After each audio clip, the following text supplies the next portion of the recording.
सर्वज्ञ कोचिंग संस्थान के यूट्यूब चैनल पर आपका अपना हार्दिक स्वागत है, हार्दिक अभिनंदन है। दोस्तों, अपना टॉपिक चल रहा था पंचायती राज, और कल हमने देखा था पंचायती राज में कि पंचायती राज में संविधान में कहाँ कहाँ उल्लेख है पंचायती राज का। क्या देखा था हमने? पंचायती राज का संविधान में कहाँ कहाँ पर उल्लेख है।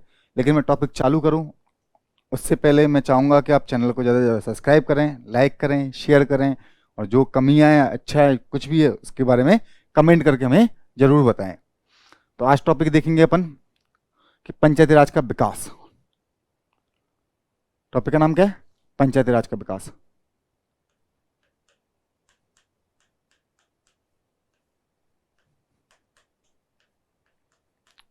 व्यवस्था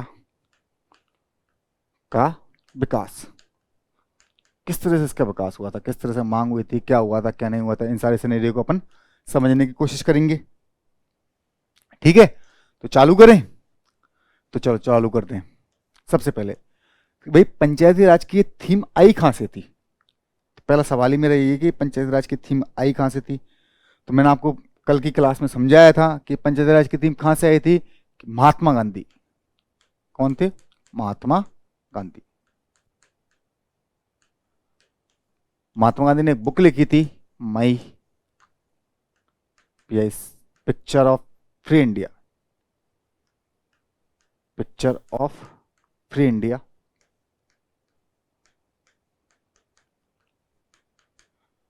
इस बुक में महात्मा गांधी ने ग्राम स्वराज की अवधारणा दी। किसकी दी?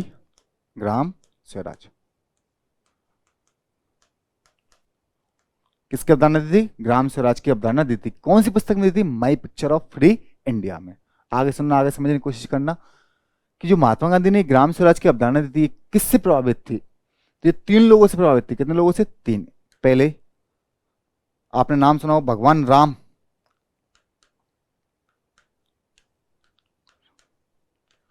के राम राज्य से। किससे? भगवान राम के राम राज्य से। दूसरा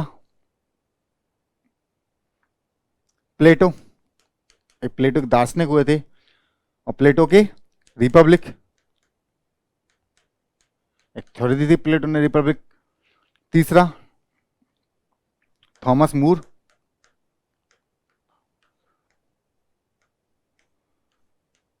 इन्होंने यूटोपिया, थॉमस मूर के यूटोपिया,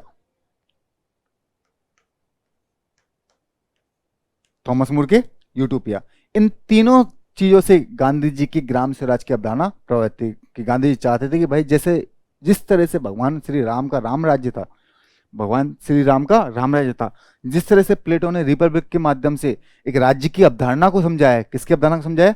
राज्य की अवधारणा को समझाया। जिस तरह से थॉमस मूर ने यूटोपिया के माध्यम से, किसके माध्यम से?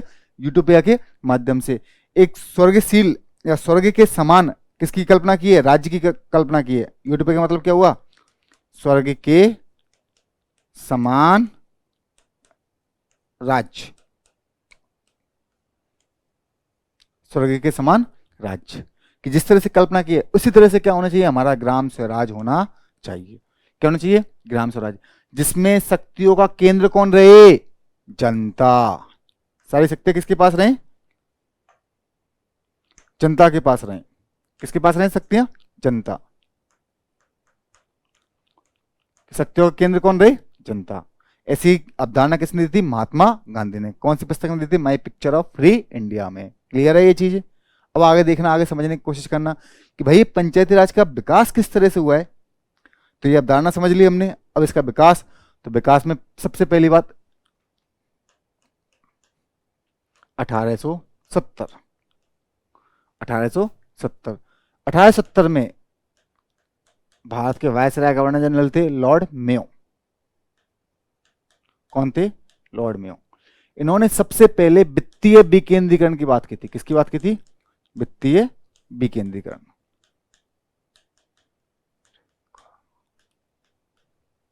किसकी बात की थी इन्होंने? वित्तीय विकेंद्रीकरण की बात कही थी। मैं आपको ये चीज क्यों समझा रहा हूं कि जो आपकी स्थानीय स्वशासन की अवधारणा है, या ग्राम स्वराज की अवधारणा है, या स्थानीय स्वशासन है, या पंचायती राज है, ये किस पर आधारित है? ये पूरा की पूरा विकेंद्रीकरण की अवधारणा पर आधारित है। किस पर आधारित है? विकेंद्रीकरण। मैंने समझाया था एक होती है केंद्रीकृत व्यवस्था, क्या होती है, केंद्रीकृत, और एक होती है विकेंद्रीकृत। दोनों में फर्क क्या है? इंग्लिश में इसको क्या बोलते हैं, सेंट्रलाइजेशन, इसको डिसेंट्रलाइज। केंद्रीकृत व्यवस्था वो व्यवस्था होती है जिसमें सारी शक्तियों का केंद्र क्या हो, केवल एक व्यक्ति हो, क्या हो, शक्ति केंद्र एक के हाथ में। शक्ति किसके पास में, एक के पास। शक्ति व्यक्ति विशेष के पास, व्यक्ति विशेष। क्लियर है? और विकेंद्रीकरण की अवधारणा क्या है, जिसमें शक्तियां क्या हो, आपस में बटी हुई, या बंटवारा। शक्तियों का क्या हो, बंटवारा हो, क्या हो, बंटवारा। ये कहलाती है विकेंद्रीकरण की अवधारणा। तो जो हमारी स्थानीय स्वशासन की अवधारणा है वो किस पर आधारित है, हमारी विकेंद्रीकरण की अवधारणा पर आधारित है। और विकेंद्रीकरण की सबसे पहले बात करने वाले कौन थे, लॉर्ड मेयो थे। कब की थी उन्होंने, 1870 में। किसकी बात की थी, वित्तीय विकेंद्रीकरण की बात कही थी। क्लियर है? आगे देखो,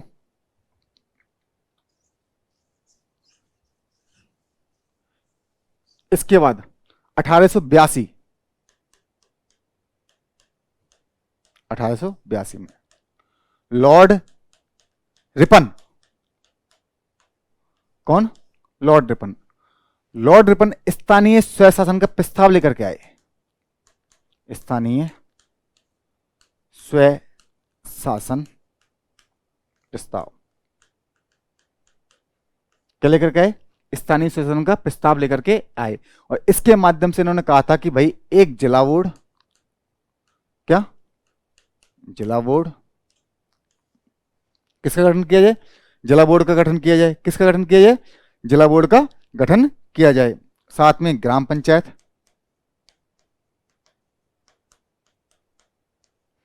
किसका, ग्राम पंचायत का गठन किया जाए। साथ में न्याय पंचायत का गठन किया जाए।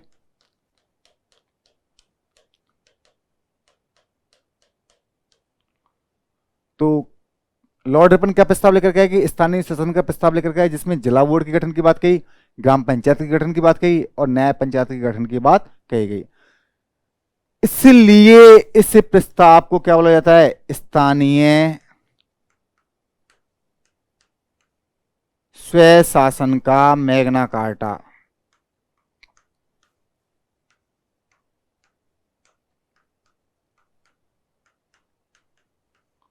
क्या कहा जाता है इसको, इस प्रस्ताव को स्थानीय स्वशासन का मैग्ना कार्टा कहा जाता है। क्लियर है? इसके अलावा फिर देखो आगे, लॉर्ड रिपन ये प्रस्ताव लेकर के आए, इसलिए लॉर्ड रिपन को क्या कहा जाता है, स्थानीय स्वशासन का जनक।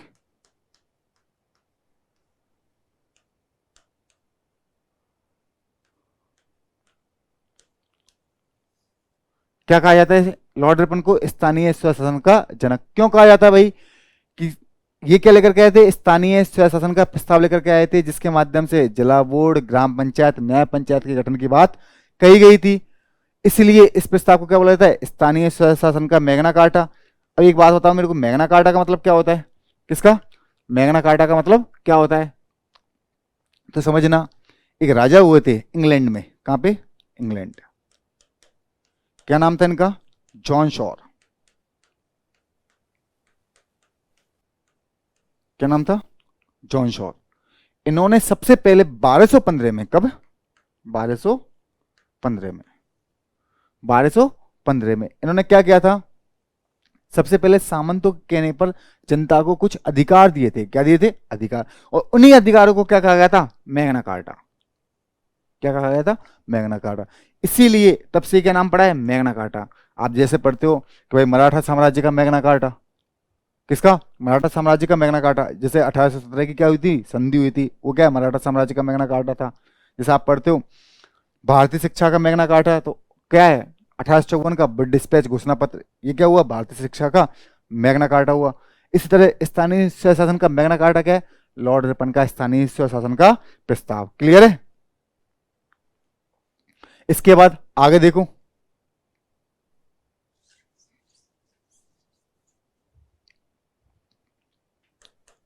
1907, 1907 में क्या हुआ था, एक थे हॉब हाउस, कौन थे? Hob house. हॉब हाउस की अध्यक्षता में कमीशन का गठन किया गया था, उस कमीशन का नाम था रॉयल कमीशन।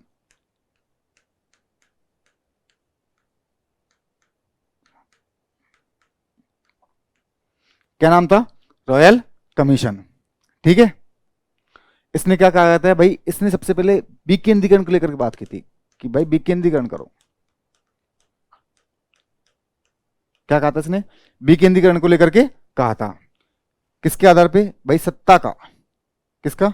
सत्ता का विकेंद्रीकरण। किसने बात की थी ये? हॉब हाउस ने। कब? किसके माध्यम से? रॉयल कमीशन के माध्यम से। कब? 1907 में। क्लियर है ये चीजें? आगे देखो, वापस से देखो, 1870 में कौन आए थे? लॉर्ड में क्या लेकर के आए थे? वित्तीय विकेंद्रीकरण का प्रस्ताव लेकर के आए थे। इसके बाद 1882 में लॉर्ड रिपन स्थानीय स्वशासन का प्रस्ताव लेकर के आए थे, जिसमें जिला बोर्ड, ग्राम पंचायत, न्याय पंचायत गठन की बात की गई थी। इस प्रस्ताव को क्या कहा जाता है? स्थानीय स्वशासन का मैग्ना कार्टा कहा जाता है। जो लॉर्ड रिपन ने ये प्रस्ताव को लेकर के आए थे, इसलिए स्थानीय स्वशासन का जनक किसे कहा जाता है? लॉर्ड रिपन को कहा जाता है। इसके बाद 1907 में हॉब हाउस की अध्यक्षता में रॉयल कमीशन का गठन किया गया, जिसने सत्ता के विकेंद्रीकरण की बात कही थी। क्लियर है यहां तक? आगे देखो, 1919 1919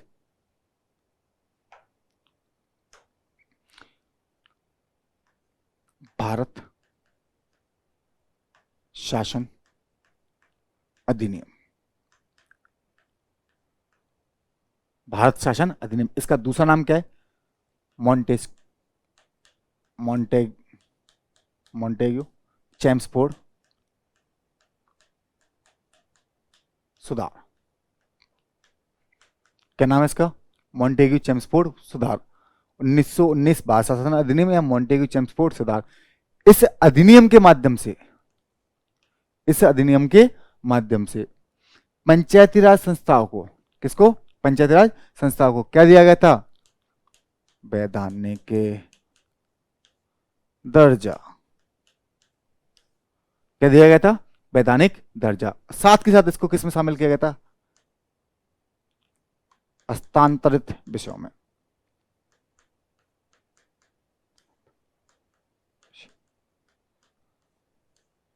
किसमें शामिल किया गया था? हस्तांतरित विषयों में। किसके माध्यम से? 1919 भारत शासन अधिनियम, जिसका दूसरा नाम क्या है? मॉन्टेग्यू चैम्सफोर्ड सुधार। इसके माध्यम से पंचायती राज को क्या दिया गया था? वैधानिक दर्जा दिया गया था। और साथ में किसमें शामिल किया गया था इसको? हस्तांतरित विषयों में शामिल किया गया था। क्लियर है यहां तक? आगे बढ़े, चलो आगे चालू करते हैं।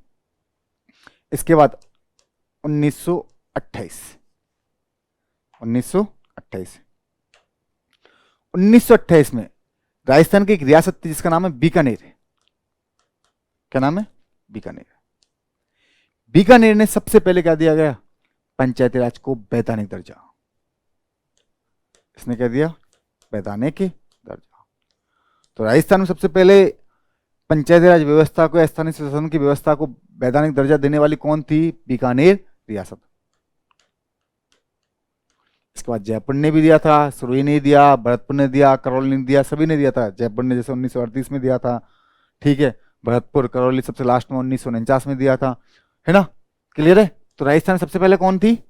बीकानेर रियासत। क्लियर है? यहां आगे बढ़े, आगे देखो। इसके बाद 1948 क्या हो गए? हम आजाद हो गए। क्या हो गए? आजाद। 47 में आजाद हो गए थे। तो 1948 में पूर्वी राजस्थान पंचायती राज अध्यादेश लाया गया। कब लाया गया थे? 1948 में। क्या लेकर के आए थे? पूर्वी राजस्थान पंचायती राज अध्यादेश। कब लेकर के आए थे? 1948 में। इसके बाद 1949 1949 इसमें क्या किया हमने? पंचायती राज विभाग का गठन।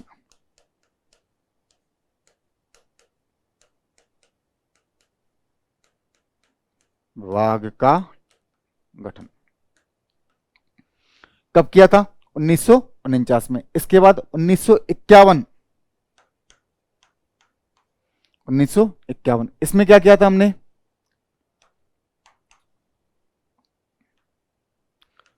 पंचायती राज मंत्रालय का गठन।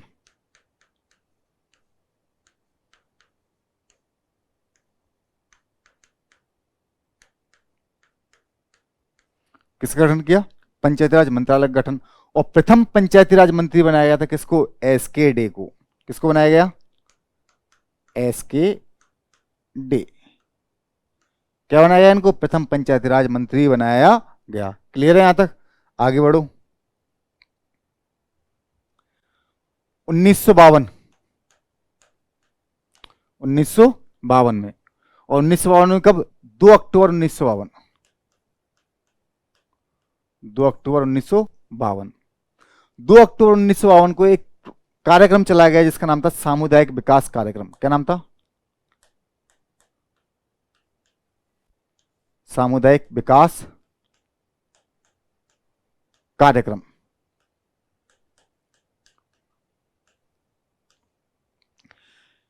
सामुदायिक विकास कार्यक्रम, ये प्रोग्राम किसके कहने पे चलाया गया था? इस बात का भी ध्यान रखना। तो ये प्रोग्राम चलाया गया था किसके कहने पे? के एम मुंशी की सिफारिश पर। किसकी सिफारिश पर? के एम मुंशी। किसकी सिफारिश पर? के एम मुंशी की सिफारिश पर। क्लियर है? इसके बाद 1953 में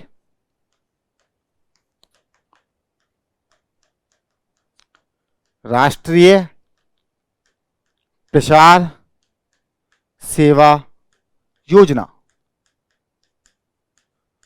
नाम से भी एक प्रोग्राम चलाया गया, लेकिन प्रशासनिक कारणों से। किसके कारणों से? प्रशासनिक कारणों से, प्रशासनिक लापरवाही की वजह से ये दोनों प्रोग्राम क्या हो जाते हैं? असफल। क्या हो गए? असफल। क्लियर है? तो 1952 में 2 अक्टूबर 1952 को कौन सा प्रोग्राम चला गया? सामुदायिक विकास कार्यक्रम। किसकी सिफारिश पर? के एम मुंशी की सिफारिश पर। दूसरा राष्ट्रीय प्रसार सेवा योजना 1953 में चलाई गई, लेकिन दोनों दोनों क्या हो गए? असफल। असफलता का कारण क्या था? प्रशासनिक लापरवाही, प्रशासनिक वजह से।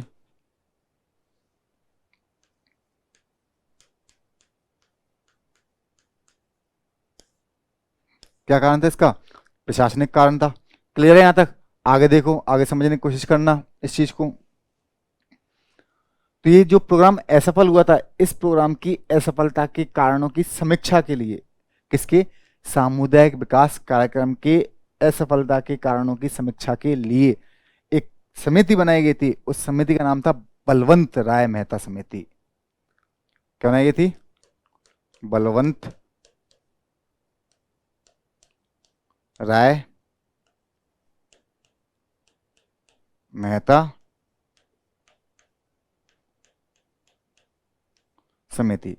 कौन समिति बनाई गई थी? बलवंत राय मेहता समिति। कब बनाई गई थी? 1957 में। कब बनाई गई थी? 1957 में। किसके लिए बनाई गई थी? कि जो सामुदायिक विकास कार्यक्रम क्या रहा था आपका? असफल। क्या रहा था? असफल। उसके कारणों की समीक्षा के लिए कौन समिति बनाई गई? बलवंत राय मेहता समिति। एक बात ध्यान रखना, ये क्वेश्चन काफी बार पूछा गया एग्जामों में, काफी बार पूछा गया कि भाई बलवंत राय मेहता समिति का गठन क्यों किया गया था। और ऑप्शन इस तरह दे दिया जाता है कि भाई स्थानीय स्वशासन के लिए, और दूसरा ऑप्शन क्या दे दिया आपका? सामुदायिक विकास कार्यक्रमों की समीक्षा के लिए। तो अपन क्या हो जाते हैं कंफ्यूज कि भाई इसी समिति ने सिफारिश की थी।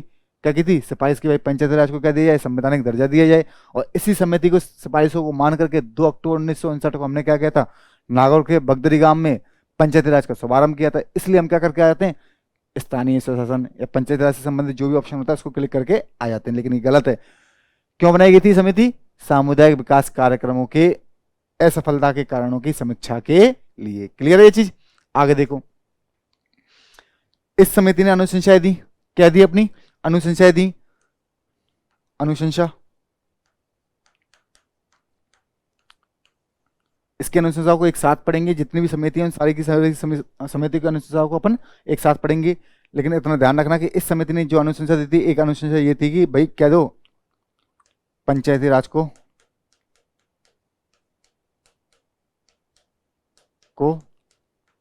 संवैधानिक दर्जा।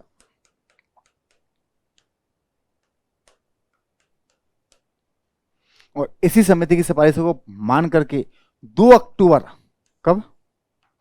2 अक्टूबर 1959 को, 2 अक्टूबर 1959 को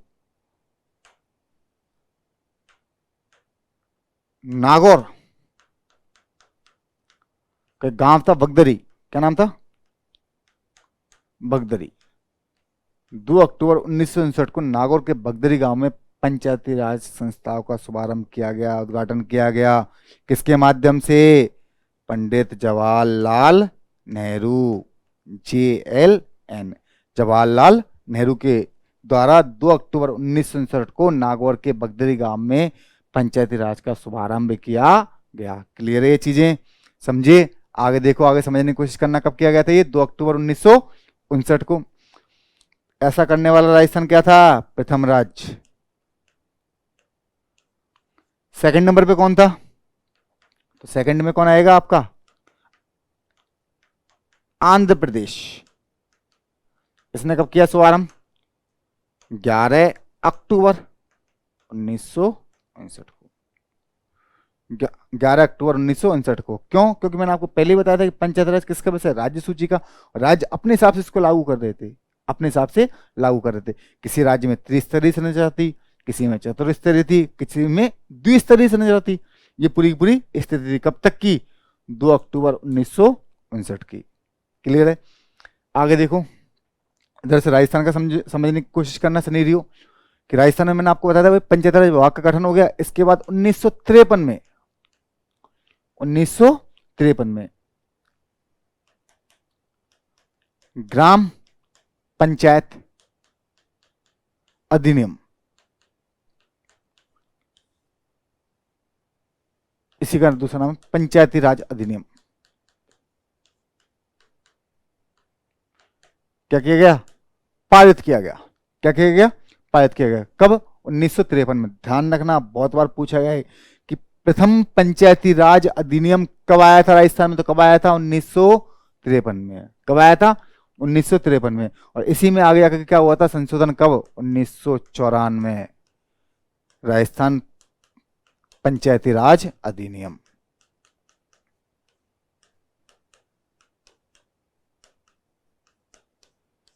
राजस्थान पंचायती राज अधिनियम सेकंड कब बना था? 1994 में। इसी में संशोधन किया था। क्लियर है चीज? समझे? आगे देखो, और 1954 में ये अधिनियम पारित किया और 1954 में क्या करवाए गए? चुनाव। चुनाव की क्या की गई? कोशिश की गई। और तो इस बात को फिर वापस से ध्यान रखना कि सबसे पहले चुनाव कब हुए थे? 1954 में। किसके लिए? पंचायती राज संस्थाओं के लिए। पहला अधिनियम कब पारित हुआ था? 1953 में। कब हुआ था? 1953 में। क्या नाम था? ग्राम पंचायत अधिनियम या पंचायती राज अधिनियम। इसी का संशोधन कब किया गया? 1994 में, जिसका नाम क्या दिया गया? राजस्थान पंचायती राज अधिनियम 1994। क्लियर है? आगे देखो, 1959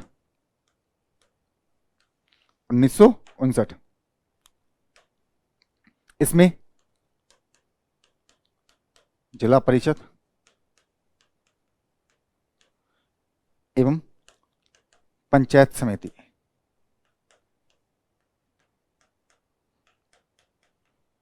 जिला परिषद पंचायत समिति अधिनियम पारित किया गया था। कब? 1959 में। कब पारित किया गया था? 1959 में। जिला परिषद एवं पंचायत समिति अधिनियम।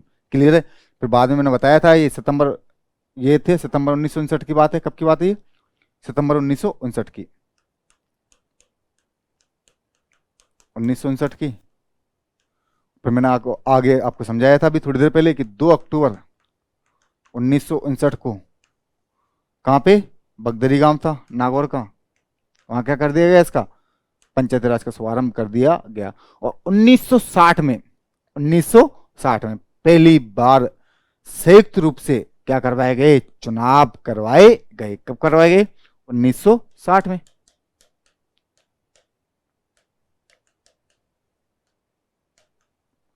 लेकिन 1960 से लेकर के 1980 तक का जो काल है, 1960 से लेकर के 1980 तक का काल है, उस काल को पंचायती राज के लिए संकट का काल कहा जाता है। क्या कहा जाता है इसको? 1960 से 1980 तक का काल कैसा काल है? ये संकट का काल है। संकट का काल। भाई इसको संकट का काल क्यों कहते हैं? तो सुनना, समझने की कोशिश करना। हमने तो कोशिश की थी भाई अच्छा करने की। नेहरू जी आए, आकर के उद्घाटन करके गए, लेकिन किस में तब्दील हो गया था? पूरा की पूरा संकट के काल में तब्दील हो गया था। क्यों? इसके रीजन क्या थे? मैंने आपको पहले थोड़ी देर पहले समझा रहा था कि भाई एक तो संरचना फिक्स नहीं थी। क्या फिक्स नहीं थी? संरचना, कि कहीं पे द्विस्तरीय, कहीं पे त्रिस्तरीय, कहीं पे चतुर्स्तरीय। दूसरी बात, चुनावों की अवधि फिक्स नहीं थी, कई साल में 2 बार चुनाव हो गए, कहीं 5-5 साल तक चुनाव नहीं हो रहे। तीसरा जो सबसे मेन कारण था, फाइनेंस, वित्तीय स्रोत नहीं। क्या नहीं थे इनके पास? वित्तीय स्रोत नहीं थे। किसके पास? पंचायती राज संस्थाओं के पास। पूरी तरीके से ये राज्य सरकार के ऊपर क्या थी? डिपेंडेंट थी। क्या थी? राज्य सरकार के ऊपर डिपेंडेंट थी। समझे? बिना अर्थ के कोई भी काम नहीं होता। ये चीज तो आप भी जानते हो और हम भी जानते हैं, सभी जानते हैं इस चीज को। क्लियर है? तो क्या क्या कारण थे भाई? एक तो संरचना फिक्स नहीं थी, दूसरा चुनाव की अवधि फिक्स नहीं थी, तीसरा वित्तीय स्रोत नहीं थे इनके पास किसी भी तरह से, चौथा और कारण देख लो तो राजनीतिक दल,